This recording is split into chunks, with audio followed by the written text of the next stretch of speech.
Guys, welcome back to the Independent Investor Channel. My name is Ryan. I want to give you guys a unique deep dive into the strategies that work for me in the stock market. And I'm going to provide you 6 strategies that I've not only used, deployed, but succeeded at in the stock market. And I was thinking to myself, you know, what is it that a new investor could look at as far as the stock market goes and really be turned off of what the stock market has to offer? It can be a very, very scary place, all right?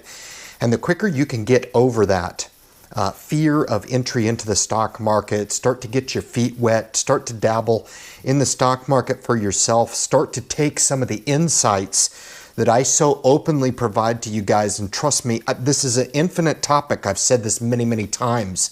This is stuff that I actually do every single day. This is stuff that I do and it works. And I do this stuff in an attempt to not be like the rest of the crowd, okay? Now, self-directed investing in and of itself puts you in a realm all by yourself, all right? You're able to liquidate your money or accelerate your growth by tax protecting the money in the account we talk about all the time through the Roth IRA. But it's the wealth preservation piece, really, that is the flagship strategy that I set myself apart from the rest, because I'm putting myself in a position to realize every potentially profitable dollar in the account because they're not being consumed by fees, all right?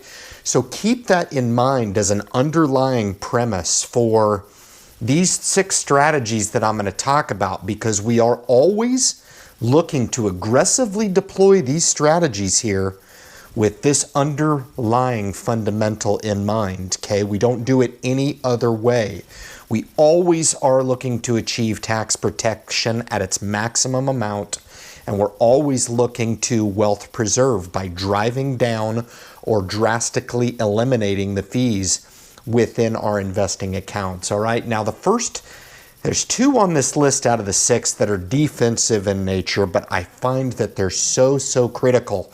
If you don't have the defensive mindset through diversification and the building of cash in your investment portfolio, then what's the use on getting a little bit aggressive with some of these other portfolios? Because there's going to be times when you get aggressive and it cuts a little bit deep. And if you're not prepared to enter into some of those little bit more aggressive strategies, all right, then it's going to hurt, all right? And we want to make sure that you're prepared, not only mentally, but physically, having that barrier and buffer in place before we enter into some of these offensive strategies in the stock market to help accelerate our growth going forward. And the first one is build cash, all right? This is contrary to what a lot of people think about in the stock market, in that you want to invest every single dollar that you have and you want to expose it to the stock market. I couldn't disagree more, and I've been through this in my life where I've been overextended to the stock market. It takes a hiccup and I'm stuck with a reduced portfolio of 30-40% and no spending cash whatsoever, no cash buffer to justify the risk that I was taking, no cash reserves to take advantage of the downturn. This is very problematic, and this is something that I can exploit through the Independent Investor Channel, being a self-directed investor, because I'm not looking to gain anything from you buying my product, okay? I only state this because it is something that I believe in, I resonate with, and I want you to grasp why it is this building cash is so important. This right here is your barometer for entering into some of these other positions, for building a base that you can be proud of and leave alone, and then look to spearhead some positions within the account that you can get a little bit more aggressive with, all right? Building cash, number 1. Number 2, the stock multi-purpose purchase, all right? So many people think that they're going to buy a stock and it's going to go up every day, okay? Furthermore, I talk to people all the time. Ryan, do you think this is a good entry price? I don't know, it could be, but you're not going to buy the stock at the perfect entry price. As a matter of fact, you're probably, for the majority of the time, going to enter into a stock position and it may potentially go down. Okay? That's just going to happen in your investing career. The stock multi-purchase positioning is very, very simple in that you buy your first position, scale in. So for example, if you have $1,000 and you're looking to purchase stock in a certain position and you take $200 and you scale it into that position. Let's just start with $100 or $50. It doesn't really matter. M1 Finance really allows you to scale in the way that I really like to see with the stock multi-purchase. Now on the purchase side, it's easy. On the selling side of the house, really, if you're looking to grow and accumulate wealth, you should only be looking to purchase stock. Selling stock right now, when you're looking to build wealth, really should be one of the things that you don't do a whole lot of, okay? Building wealth is something that you need to look at doing. So don't enter into a stock position, take a 20% downturn, and do a frantic sale and you're gone, okay? The phrase panic sell is something that I just don't like at all, because it tells investors that that's something that is accepted in the investing world, and it's not. Panic selling is something that you never ever should do. Remember, we advocate for no emotion in investing. That's so true, okay? And you're not going to hear that on the Independent Investor channel. I'm not going to get on here and rant and rave about a 20% downturn in a particular stock. We look at it, we evaluate what we did, potentially what we did wrong, and potentially looking at a multi-purchase strategy to look at a company like, let's say, a Disney, okay? Lots of hype surrounding Disney this year. It ran up to 140 right quick. Okay, lots of people started to pour into the stock at that particular juncture. All right, they didn't listen to me when it was in the 90s just last year. Okay, they didn't want to touch it. Disney's cord cutting, it's having problems, this and that. Okay, now everybody wants to pour into the stock when it's up 35%. But if you got into it at its high at 140, it's still a great company. Okay, so if you invested the $100 out of the $1,000 of positioning power that you have in your single stock purchases, we've watched it go down now $10 a share. Go ahead and scale in another small position. Now, the free brokerage accounts that we offer through the Independent Investor channel, M1 being one of them, you can do this with relative ease because it doesn't charge you for your buys. To buy another share of it doesn't cost you anything. You can do it really as relatively small a purchase amounts as you want, for as much as you want. You can do the same thing on first trade. If you wanted to buy one share at a time of Disney and just monitor it, and if it's down $2 or $3, you buy another share. If it's down $10, maybe you buy a couple shares of it. This is stock multi-purchase, and I can't tell you how many times a stock purchase goes this way. I'll take $500, I'll start the position. The stock price will go down. I'll buy another position, and the majority of the money is on that second purchase, that second block of shares from the initial entry price to the next price, because what I've done for myself is provided myself a barometer, an exact entry on where I am in that particular position. And if I see that it's gone down 10%, I've got the ability to maybe buy more shares of the stock at that particular juncture. Now, the stock could do one of two things. It could continue lower, or it could go ahead and channel a little bit and stay even, or it could go up at that juncture. And I can't tell you, the majority of money that I've been able to manufacture in my portfolio comes through this right here, stock multi-purchase, okay? It's where I don't fear a stock going into a downturn.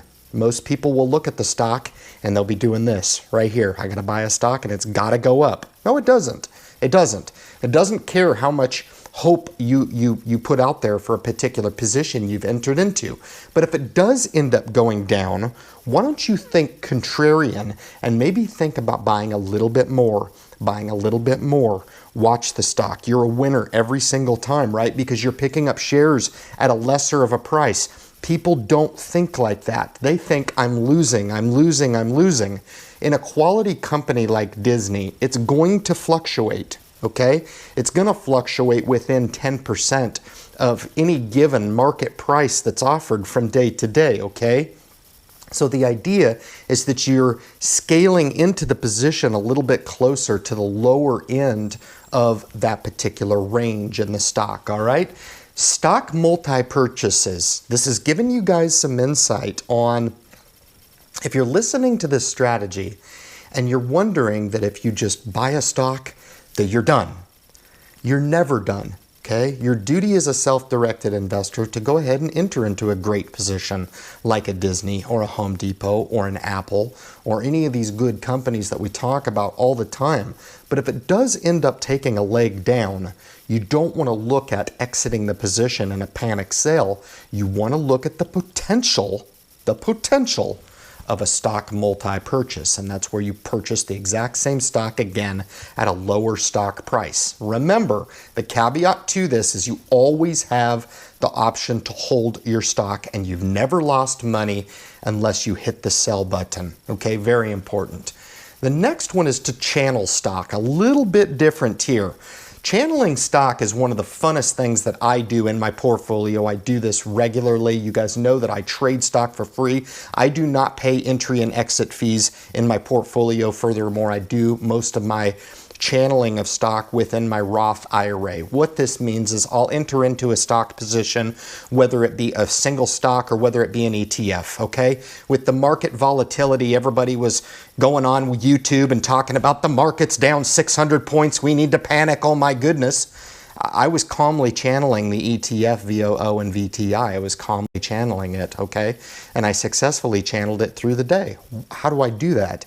I had a position in VTI of around 25 shares, okay?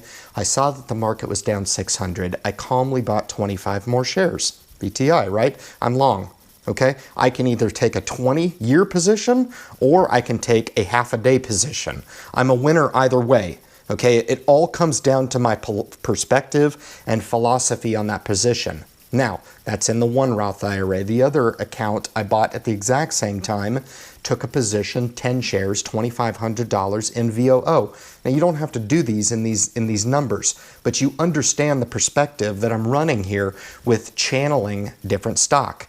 Now, I'm using these two ETFs as an example from this very week because these are real stock trades that I actually went through. Now, what ended up happening is we had a major reversal during the day. Was I willing to take the shares into a further 600-point downturn? Of course I was. I'm an investor, and I don't get emotional about stock. I don't. Okay, the market's down 600 points. Right on. I want to try to take advantage of that. How is it that I can do that? Add on another 25 shares of VTI. What ended up happening is a rolling reversal in the stock market. We ended up trading down 600 all the way up again into the green the very next day is what ended up happening. So I ended up channeling the stock in the morning, and ended up coming off of its lows, and I ended up selling back that 25 share position, not even touching my original share base, the 25 in VTI, and then went ahead and exited my position in the S&P 500 the next day when we had that big swoon down, and then it did the rolling reversal and came back. We ended up channeling the stock. And if you do a year-over-year rate of return on that, it's enormous, okay? Manufacturing wealth in the portfolio by taking advantage of market volatility. That's what channeling stock is all about. I cannot tell you how many times I have bought Apple stock or Google or Facebook and made money. I can't tell you how many times I've taken those into some deep water. What I mean by that is the stocks just don't automatically go up the way I explained it to you. It doesn't automatically just work out the way that you envision it to work out. It's going to work out the way it's going to work out. The idea is that you put a collar on your discipline and you're putting yourself on a discipline to win in either situation, okay? I do this all the time with stock. Multiple examples of stock that I enter into, I channel, I make good money. Mondelez is one that I've been in and out of a lot, okay? And this is the practice of taking a stock, taking an 8% upswing, taking the profit off the table. I just did this with Intel. I just did this with Cisco. Intel, I bought at 50. It ran up to 58, okay? Do I keep the shares? Sure, you could, but I didn't. I took profit off of the table. Now what do? Is my work done? Of course not. I allow the stock to come back, which it did. It could have continued up to 70, right? I don't know what it's going to do. But I end up taking profit off of the table at 58. It runs all the way back down to 50. I end up putting a partial position back in. So now I'm attempting to channel the stock because I'm sitting on profit. Okay, stock corrects all the way down to 44. Now what do? Now I do a stock multi-purchase and I purchase more shares of Intel. Okay, I just did this within the last month on both Intel and Cisco. Manufacturing money within the portfolio. Remember, I'm not married to Intel, nor am I married to Cisco. This is a money game, and this is just some of the inside strategies that I use to manufacture wealth building as a blue-collar worker in this country, all right? I'm giving you guys the dirt, all right? Now, the next one is one of my defensive strategies, all right? Building a passive base. There's a passive base in each of my buckets that I don't touch, okay? I have a employee-sponsored S&P 500 index fund. I have an international fund and a small cap fund, that of which I do not touch. It is 100% passive. It is 100% dollar cost averaged on a schedule on the dot, okay? I don't touch it. I abide by that rule. So by having this passive base, not only in my employee sponsored, but also in my stock portfolio, my Roth portfolio, I have passive bases within those accounts as well. So you wonder why I'm breaking my rules of buying a company like Uber within my Roth IRA. And this is the very reason why I can justify taking that little bit of risk exposure and taking that little bit of chance with an IPO like Uber, or attempting to channel stock the way that I do, or attempting to do stock multi-purpose. It's because the passive bases within those accounts are working for me. That is my defensive buffer within those Roths. The built cash that I have is also working as my buffer.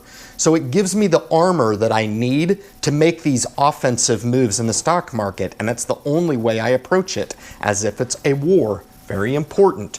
So if you're out there and you're listening to me talk about this strategic process here, and you look at your account, this is why we look at starting a VTI base. This is why we start at starting an S&P 500 base within the accounts. So it gives that eligibility when you're ready to start putting those cornerstones in there to start making yourself some dividend income, right? And then maybe you move up to that next level where maybe you enter into one growth name, and that one growth name goes up 10% pretty quick, and you're able to take that profit off of the table. Now you're starting to engage in some of these offensive techniques that I'm giving you guys right out of my own playbook, all right? All right, don't underscore the importance of this information just because it's free. It's right out of my playbook, and this stuff works. It really does. Number 5 is not to have any fear. And you might say, Ryan, that sounds really cliche. Here's what I mean. Markets will go up so much more slower than they will go down. When they go down, it tends to trigger emotion in people that is crazy, all right? Now, on the way up, you can be methodically strategic. You really can. You can dollar cost average. You can do what I'm going to talk about next in strategic buying. You can sit there and watch your accounts kind of drift up from week in to week out, month in, month out, and even year in, year out. But when it does go down, it goes down violently, okay? And it charges you to not have any fear about acting on your impulse quicker. Okay, you're not going to be able to sit there and think about buying a dip in the market at 600. That move that I just told you about with the ETF, VTI, and S&P 500, VOO, that decision came within a matter of 3 or 4 seconds. Okay, that's the no fear piece. Okay, as a beginning investor, you're not going to have this level of confidence in your ability to look at the market and say, now is the time. But what I do expect you to have is the foresight to say, you know what, wow, the market's down 600. This might be an opportune time for me to trickle a little bit into the market. All right, right, wrong, or indifferent, you are stepping into a much bigger world in the investing world, in deploying strategic investing techniques that really do work, okay? You're gonna be passive and you're gonna be active at the same time. So many people wanna put those two in a box and say, I just wanna be a passive investor, leave me alone. I just wanna be an active investor and trade in and out of stock every day. And it's critical. And I hate to ask this of a new investor, but it is imperative that you start to kind of evolve into being passively aggressive, okay? Be aggressive and passive at the same time. What that means is have your money working for you all the time, but always be scouring the landscape here to be able to jump on a potential opportunity. Not every opportunity is going to work out the way that you want it to, all right? But the important thing is that you always have your mind open and you're always operating with no fear, okay? You don't want to have fear in the stock market of potentially being your worst enemy or hitting the self-destruct button on your accounts. That's just not going to happen. You are going to make mistakes, but you want to make sure that you're taking advantage of those opportunities when they do happen, all right? And the sixth strategy is my favorite, and I left it for last because this is also the easiest strategy to deploy if you're a new investor.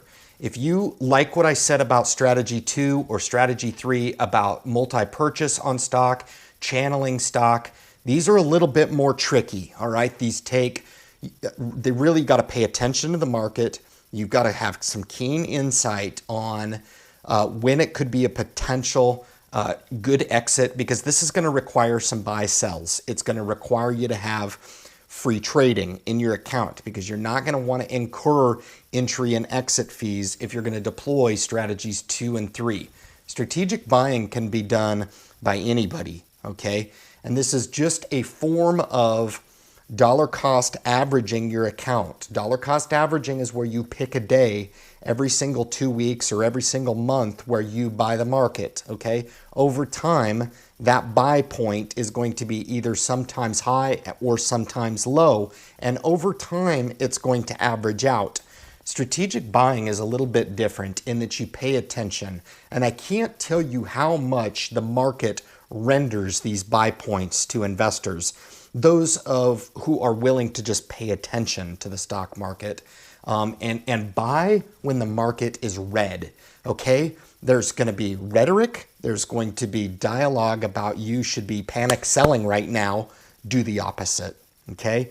If over the course of your lifetime you are always strategically buying the market in the red, I can't tell you how many times I've bought in the red only to have the next day slingshot back and pay me back for buying in the red. If you make a habit of this, it can really, really pay off over the long term, okay? So this really has a lot to do with if you're gonna dollar cost average with, let's say, $100, fund that account, but don't make your stock purchase. Don't set it up to automatically invest in the market. Keep an eye on it. And before 4 o'clock on a day that's maybe really, really in the red, this week we had one where we were down 600 points. That would have been your opportunity to go ahead and make your buy, even for the entire month. If that's strategic buying, instead of waiting until the next day, or even maybe on a day that's up 200 or 300 because you're buying the market on an upswing, okay? So strategic buying has everything to do with lowering that cost basis, especially when you spread it out over time. So guys, I really hope you enjoyed this. This is right out of my playbook. I can't break it down any simpler than this. Some of these strategies are going to take a little bit more practice than the next, but pick a few. All right, pick a few that you can do. This strategic buying, the building a passive base, building the cash reserve. Those are 3 right off the bat that I know anybody out there can do, even with just a very little bit or limited experience in the stock market. Guys, I would remind you to subscribe to the channel if you enjoy the message that we have coming through. Make sure that you share the message with anybody new that's wanting stock market information. Turn them onto the channel, share the information through. And if you think I forgot something here on some of the strategies that you guys deploy, leave those comments in the comments section below. I really hope you enjoyed this video. This is stuff that I do. This is how I've been able to generate close to $500,000 of net worth in the stock market, guys. And I just want to see the same success reciprocated for you as well. Guys, thank you so much for tuning into the channel, and good luck in your investment future.